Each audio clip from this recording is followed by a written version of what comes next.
Kolonialisme dan imperialisme Eropa di Indonesia antara lain pencarian harta, rempah, dan penyebaran kekuasaan. Memahami apa yang dimaksud dengan kolonialisme dan imperialisme. Pengertian bangsa Barat pertama yang datang ke Indonesia, faktor kedatangan bangsa Inggris dan sejarah perlawanan terhadap kolonialisme di Indonesia. Pengertian bangsa Barat. Bangsa Barat adalah istilah yang sering digunakan untuk menyebut sekelompok orang yang berasal dari Eropa atau sekelompok orang yang bukan berasal dari benua Asia maupun Afrika. Umumnya digambarkan dengan ciri fisik berhidung mancung, badan tinggi, berkulit putih, dan senang mengembara. Bangsa Barat mulai melakukan pelayaran ke benua Asia pada abad ke-15 yang dimotivasi oleh semangat 3G, God emas, gospel, agama, dan glory petualangan. Perkembangan revolusi industri, jatuhnya Konstantinopel ke tangan dinasti Utsmani, dan munculnya tantangan teori heliosentris oleh Nicolaus Copernicus yang menyatakan bahwa pusat tata surya adalah matahari. Bangsa Eropa pertama yang tiba di Indonesia Portugis. Bangsa Barat pertama yang sampai ke Indonesia adalah bangsa Portugis dan bangsa Spanyol. Bangsa Portugis memulai perjalanannya dipimpin oleh pelaut bernama Bartolomeus Dias pada tahun 1486. Ia ingin berlayar ke India namun gagal sehingga pelayarannya tersebut hanya berhasil sampai di ujung selatan Afrika yang saat ini dikenal sebagai sebutan Tanjung Harapan Baik, Cape of Good Hope.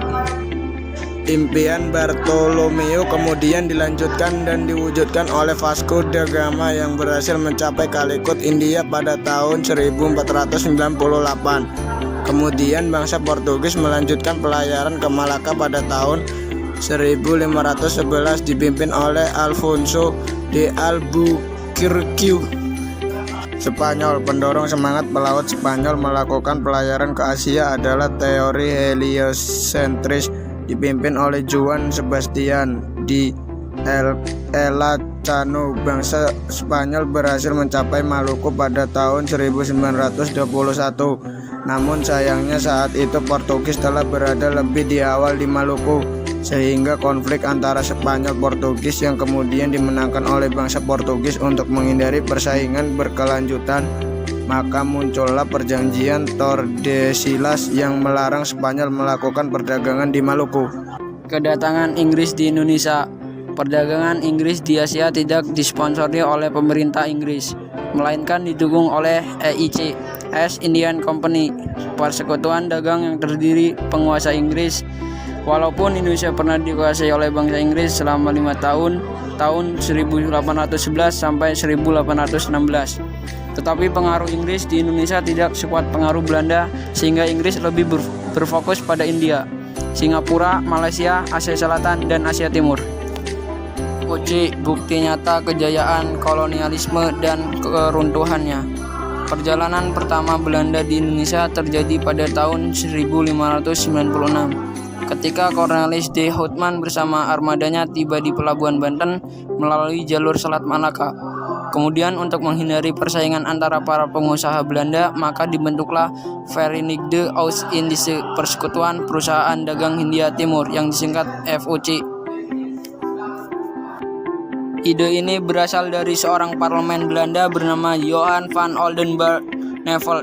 VOC sendiri didirikan pada 20 Maret 1602 dan diberi hak istimewa berupa hak monopoli dan hak kedaulatan. Namun, VOC tidak selamanya membawa kemakmuran dan kekayaan untuk negara asalnya, karena di dalam persekutuan dagang tersebut terjadi korupsi pribadi maupun kelompok, sehingga VOC pun dibubarkan pada tahun 1799 dan keberadaannya di Indonesia digantikan oleh pemerintah Belanda dimulai pada tahun 1800. Perlawanan lokal rakyat Indonesia terhadap kolonialisme dan imperialisme Maluku. Perlawanan Maluku terhadap kolonialisme dimulai saat terjadi persaingan antara Ternate dan Tidore. Tetapi kedua kerajaan tersebut menyadari bahwa adanya Portugis dapat membahayakan kekuasaan mereka. Dipimpin Dajalo, rakyat Ternate mencoba mengusir Portugis namun gagal.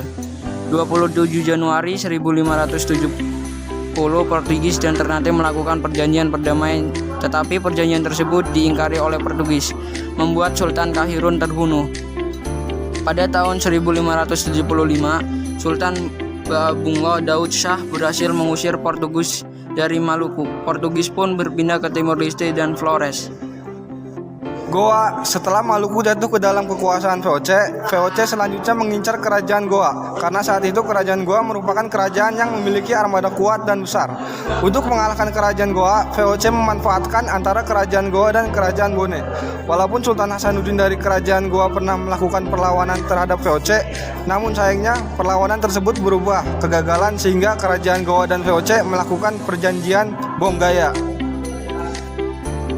Banten. Perlawanan rakyat Banten juga Belanda telah terjadi pada masa awal kedatangan Karnalis de Houtman di Banten. Pada tahun 1680 Sultan Agung menyatakan perang terhadap VOC karena telah menganiaya terhadap perdagangan Banten. Saat itu terjadi perselisihan antara Sultan Ageng dan putra mahkota Sultan Haji karena perbuatan tahta. Belanda memanfaatkan suatu tersebut sehingga akhirnya kekuasaan Sultan Ageng digulingkan dari kekuasaannya. Sultan Haji dan Belanda pun membuat perjanjian yang mana perjanjian tersebut bersisikan tentang hak Belanda dalam monopoli perdagangan, hak kekuasaan Belanda atas Cirebon dan ganti rugi perang.